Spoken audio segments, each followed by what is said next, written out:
working on this air conditioning system out here today, and we've seen something that we wanted to share with you guys. So this is definitely a universal replacement motor. So it's been replaced before in the past, and I took the factory motor off, just put the stock item on. The reason I can tell is the wires here. These are just reversible leads, so the fan can spin one way or another. The problem is they don't secure these wires properly most of the time, and they get exposed to the elements.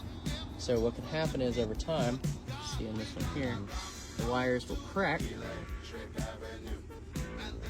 and that can eventually pass power to the frame of the unit and cause an electrical short.